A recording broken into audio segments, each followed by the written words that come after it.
नमस्कार। नमस्कार। आज हम जुलाई 2025 के पहले 2 हफ्तों मतलब 7 से 19 जुलाई की कुछ अहम घटनाओं पर बात करेंगे। हाँ, बिल्कुल। हमारे पास समसामयिक घटनाक्रम से जुड़े कुछ नोट्स हैं और कोशिश रहेगी कि इनमें से सबसे जरूरी बातें वो निकल कर आएं। हाँ, कोशिश यही रहेगी कि जो मुख्य बिंदु हैं उन पर चर्चा हो। तो चलिए शुरू करते हैं एक बड़ी अंतर्राष्ट्रीय खबर से। अमेरिका ने द रेजिस्टेंस फ्रंट टीआरएफ को वैश्विक आतंकवादी संगठन घोषित कर दिया है। हाँ, ये भारत के लिए कूटनीति और सुरक्षा दोनों लिहाज से देखें तो काफी अहम है। अच्छा। टीआरएफ, जिसे लश्कर-ए-तैयबा का ही एक प्रॉक्सी माना जाता है, उसको अमेरिका ने अब विदेशी आतंकवादी संगठन का दर्जा दिया है। ये अप्रैल के पहलगाम हमले के बाद हुआ है। हाँ, वो हमला तो काफी खबरों में था। बिल्कुल।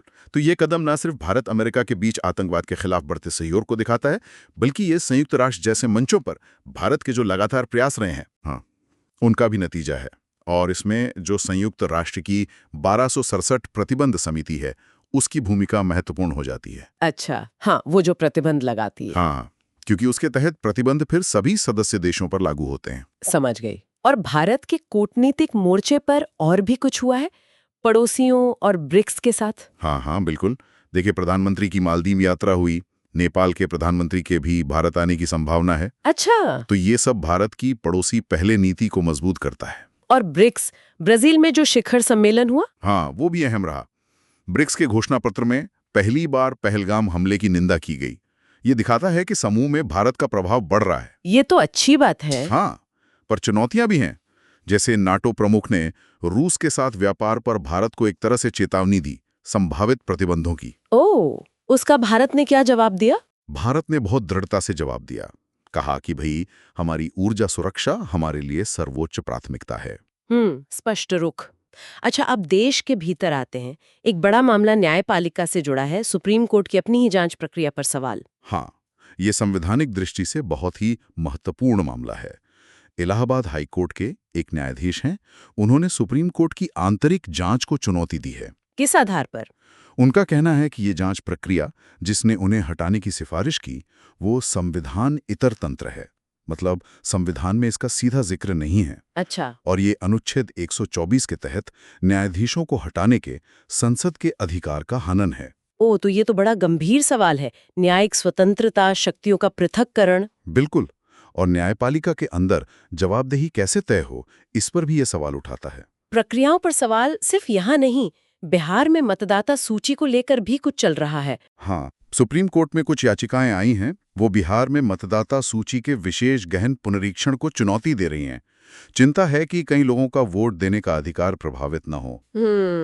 तो कोर्ट ने क्या कहा? कोर्ट ने चुनाव आयोग से कहा है कि वो देखे कि क्या वोटर रजिस्ट्रेशन के लिए आधार, इपिक यानी वोटर आईडी और राशन कार्ड को वैध माना जा सकता है। अच्छा। और इसी से जुड़ा एक और मामला है। संसद की जो लोक लेखा समिति है, पीएसी, उसने आधार बायोमेट्रिक वेरिफिकेशन में जो गड़बड़ियां हो रही हैं, उसकी ऊंची दर पर चिंता जताई है। हाँ, उसका असर तो फिर सरकारी योजनाओं पर पड़ेगा। बिल्कुल, खासकर सामाजिक कल्याण योजनाओं के लाभार्थियों तक पहुंचने में। चलिए, अब जरा अर्थव्यवस्था की बात कर लें। यहाँ कुछ अच्छी खबरें हैं शायद। महंगाई और व्यापार घाटे को लेकर हाँ, कुछ राहत जरूर है। जून में रिटेल महंगाई 77 महीनों में सबसे कम 2.1% पर आ गई। और वहाँ मुख्य वजह खाने पीने की चीजों की कीमतों की नरमी रही। और व्यापार घाटा भी इस वित्त वर्ष की पहली तिमाही में पिछले साल से 9.4% कम हुआ है। ये तो सकारात्मक है, लेकिन क्या कुछ चिंताएं भी हैं? हाँ, चिंताएं तो रहती हैं। जैसे केरल में ओणम आने वाला है तो नारियल तेल के दाम बढ़ रहे हैं और छोटे व्यापारियों पर जीएसटी की जांच बढ़ने की भी कुछ खबरें हैं। और कृषि क्षेत्र में भी कोई बड़ी घोषणा हुई है? हाँ, बिल्कुल। केंद्रीय मंत्रिमंडल ने प्रधानमंत्री धनधान्य कृषि योजना PMDD-KY को मंजूरी दी है। अच्छा, ये क्या है? ये एक अम्ब्रेला योजना है। मतलब 36 मौजूदा योजनाओं को मिलाकर एक बड़ी योजना बनाई गई है। सालाना बजट करीब 24,000 करोड़ रुपए का है। और मकसद है 100 चुने हुए जिलों पर खास ध्यान देकर खेती की पैदावार बढ़ाना और आत्मनिर्भरता को बढ़ावा देना। ठीक है, जमीन से अब आसमान की ओर चलते हैं। भारतीय अंतरिक्ष यात्री शुभांशु शुक्ला का मिशन। हाँ, ग्रुप कैप्टन शुक्ला का ISS यानी अंतर्राष्ट्रीय स्पेस स्टेशन पर 18 दिन का मिशन कामयाब रहा। ये गगनयान के लिए अहम था, है ना? बिल्कुल, एक तरह से ये गगनयान मिशन के लिए महत्वपूर्ण अभ्यास था। उन्होंने वहां स्पेस में माइक्रोग्रेविटी में मूंग और मेथी के बीज उगाने जैसे प्रयोग भी किए हैं। दिलचस्प। हाँ, और विज्ञान में देखें तो गुजरात ने देश की पहली जनजातीय जीनोम सीक्वेंसिंग परियोजना शुरू की है, बेहतर स्वास्थ्य सेवा के लिए। और पश्चिमी घाट में लाइकिन की एक नई प्रजाति भी मिली है, ओलोग्राफा इफ्यूजोसोरेडिका। अच्छा, अब पर्यावरण की बात करें तो यमुना का प्रदूषण वो तो हमेशा ही चिंता का विषय रहता है। जी बिल्कुल, और हालिया रिपोर्ट तो काफी चिंताजनक है। यमुना में मल कॉलीफॉर्म का स्तर सुरक्षित सीमा से 4000 गुना ज्यादा बताया गया है। 4000 गुना? हाँ, और कुछ हिस्सों में पानी में घुली ऑक्सीजन का स्तर 0 तक पहुंच गया है। ये तो जलीय जीवन के लिए बहुत खतरनाक है। बहुत ज्यादा। लेकिन एक अच्छी खबर कश्मीर से है।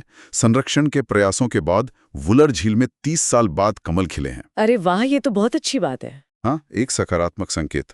और अंत में कुछ सामाजिक मुद्दे और सांस्कृतिक घटनाक्रम भी थे इन 2 हफ्तों में। हाँ, एक तो ओडिशा के बालासोर में एक छात्रा की कथित यौन उत्पीड़न के बाद मौत का दुखद मामला सामने आया।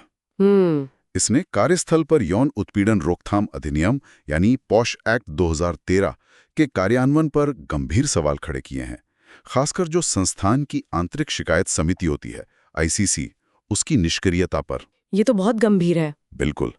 दूसरी तरफ सुप्रीम कोर्ट ने एक अहम फैसले में अनुसूचित जनजाति की महिला के उत्तराधिकारियों के संपत्ति के अधिकार को बरकरार रखा है। अच्छा, ये महत्वपूर्ण फैसला है। हाँ, और सांस्कृतिक रूप से महाराष्ट्र के 12 किलों की एक श्रृंखला है, मराठा सैन्य परिदृश्य, उसे यूनेस्को विश्व धरोहर सूची में शामिल किया गया है। ये तो गर्व की बात है। निश्चित रूप से। तो हमने देखा कि इन 2 हफ्तों में काफी कुछ हुआ। अंतर्राष्ट्रीय कूटनीति, सुरक्षा, घरेलू न्यायिक चुनौतियां, अर्थव्यवस्था, नई योजनाएं, विज्ञान। हाँ, और ये सब दिखाता है कि कैसे अलग अलग क्षेत्र एक दूसरे से जुड़े हुए हैं। जैसे देखिए, अंतर्राष्ट्रीय सहयोग कैसे आतंकवाद से लड़ने में काम आता है, या फिर तकनीक जैसे आधार वो शासन में कैसे नई चुनौतियां या सवाल खड़े कर सकती हैं। सही कहा। तो इन सब का निचोड़ क्या है? क्या सोचने वाली बात है? देखिए, एक तरफ तो भारत अंतर्राष्ट्रीय मंच पर अपनी स्थिति मजबूत कर रहा है ना?